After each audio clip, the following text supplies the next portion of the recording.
Okay, good afternoon, Mishpachah and Havarim, the Torah of YHWH, published by Halleluyah Scriptures, a new book to read, Yaray YHWH. Before we start, let's bow our hearts and pitch this tent with Elohim. My beloved Abba YHWH, we come before you, Father, to worship and praise you, to thank you so much for each and every day that truly brings us closer to you in every way, Father. Thank you for washing and growing us with your daily bread in your word, for cleansing and purifying us, and especially for residing in our hearts, Father, for changing us and showing us your way. Thank you for sending your salvation to us, Yushua Mashiach Adonai, and thank you for your Ru'ach Qodesh as comforter. Please open up our eyes to see, our ears to hear, and our hearts to understand that which you will us to understand from the words presented to us here in this book, your guidelines and loving instructions, the Torah of YHWH.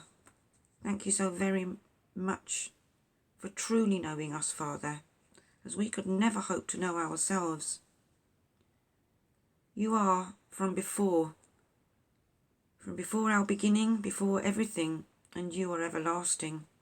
You are our everything, Father, and I most humbly thank you.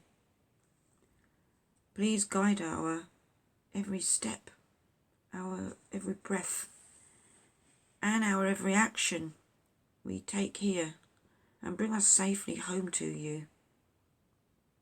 Through Yushua, in YHWH, our Qodesh Elohim, Yaray YHWH. Amen. So, let's delve straight in with the introduction.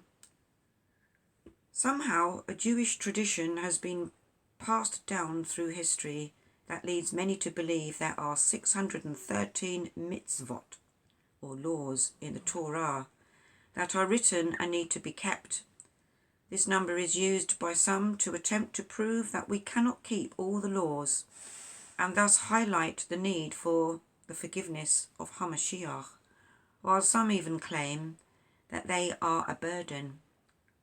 While it is most definitely true that we do need redemption through Yushua, as we have all fallen short of the perfection of YHWH, Romans 3:23, the simple truth is that even Yushua did not keep all these so-called 613 laws.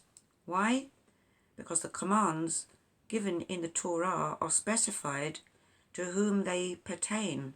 A large portion of the laws are for the Kohanim, some just for men, some for women, some for animals, or the owner of animals, etc. To give a visual perspective of these 613 laws, here is a pie graph illustrating the application of the commands and to whom they pertain.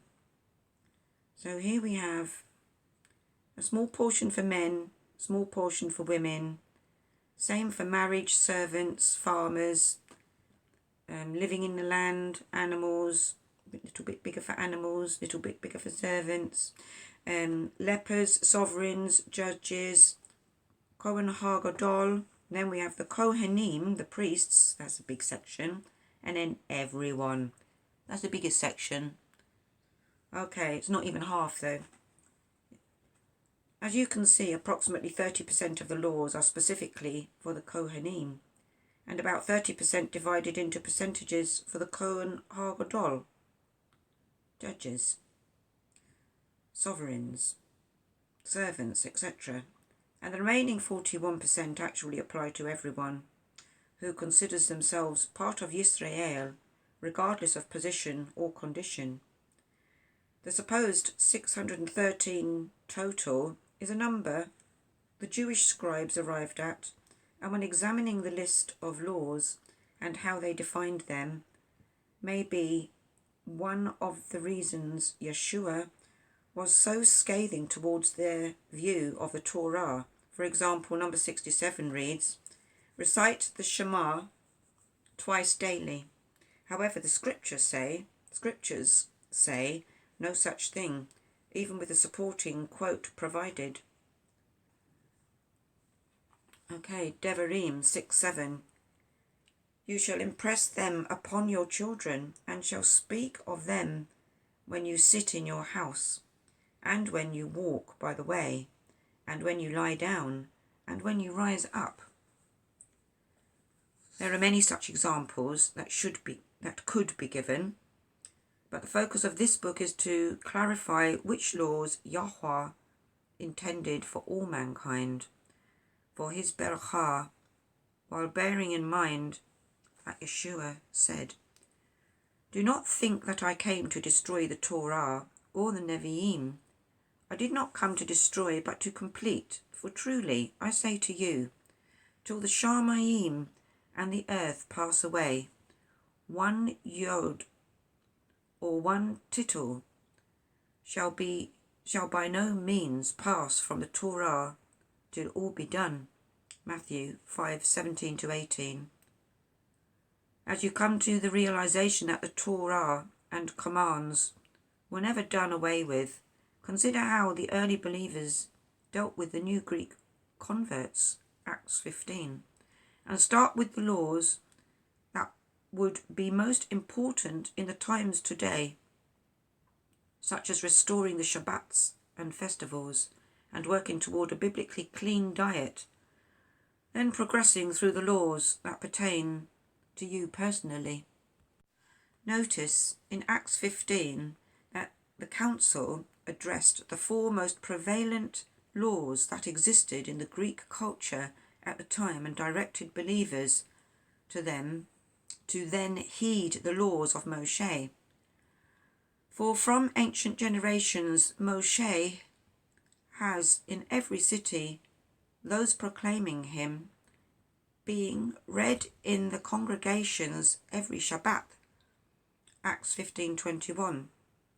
The Torah was given to Israel for the society in the land Yahweh had promised to Abraham, Yitzchak and Yaakov, and although many laws are prefaced by the words, "When you come into the land," they are no less important to us in our society in the lands we dwell in today, although a small handful clearly pertain to the actual land of Israel. Remember, above all, that the commands are given in love. To be a berekoth, Deuteronomy 28:1-2, and definitely not a burden, taking note that Yohanan writes, "By this we know that we love the children of Elohim, when we love Yahweh and guard his commands. For this is the love for Yahweh, that we guard his commands, and his commands are not heavy." That's 1 John 5:2-3. And in Proverbs 28:9, "He who turns away his ear from hearing the Torah, even his prayer is an abomination."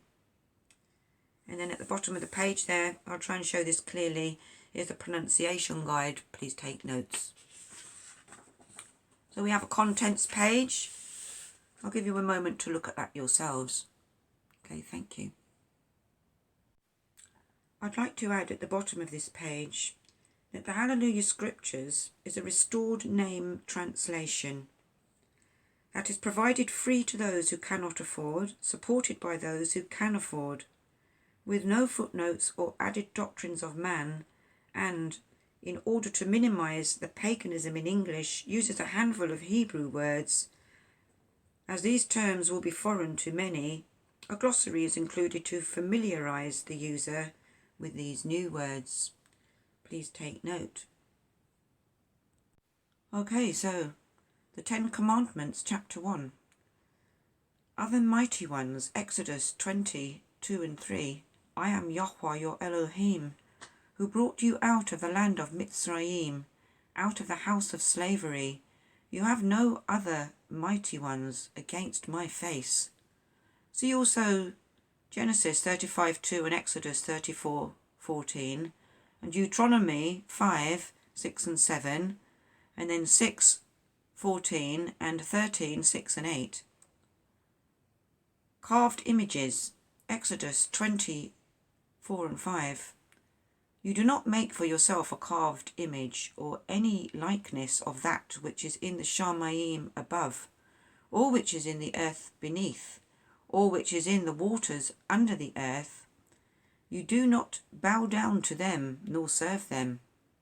See also Exodus 34:17, Leviticus 26:1, 19:4, Deuteronomy 4:15 to 23, 5:8 to 9, and 27:15. The name of YHWH, Exodus 27. You do not bring the name of YHWH your Elohim to naught, for YHWH does not leave the one unpunished who brings his name to naught.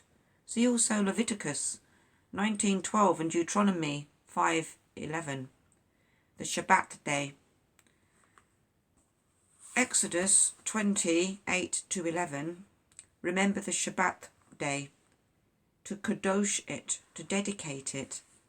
6 days you labour and shall do all your work, but the 7th day is a Shabbat of YHWH your Elohim. You do not do any work, you, nor your son, nor your daughter, nor your male servant, nor your female servant, nor your cattle, nor your stranger who is within your gates. That will be within our house today. For in 6 days YHWH made the Shamayim and the earth, the sea, and all that is in them, and rested the 7th day. Therefore YHWH Baruch the Shabbat day, and Qodesh it, he dedicated it. So see also Genesis 2, 2 and 3, Exodus 16, 23, 23, 12, 31, 13 to 17, 34, 21, and 35, 2. Then Leviticus 23, 3, Numbers 15, 32, and Deuteronomy 5, 12 to 15. Parents, Exodus 20, 12. Respect your father and your mother. Do your days, so that your days are prolonged upon the land which YHWH your Elohim is giving you. See also Exodus 21, 15, 17. Leviticus 19, 3 and Deuteronomy 5, 16. So I meant Exodus 21, 15 and Exodus 21, 17 at the beginning there. Murder. Exodus 20, 13. You do not murder. See also Genesis 9, 5 to 6, Exodus 21, 14, Leviticus 24, 21, Numbers 35, 15 to 21, and Deuteronomy 5, 17, and 19, 11 to 12, adultery. Exodus 20, 14, you do not commit adultery. See also Leviticus 18, 20, 20, 10, Deuteronomy 5, 18, and 22, 22. Stealing. Exodus 20, 15, do not steal. See also Leviticus 6, 2 to 5, and Leviticus 19, 11, and Deuteronomy 5, 19. So regarding YHWH, lying, Exodus 20:16. Sorry, I shouldn't have said regarding YHWH, that's at the top of the page, but never mind.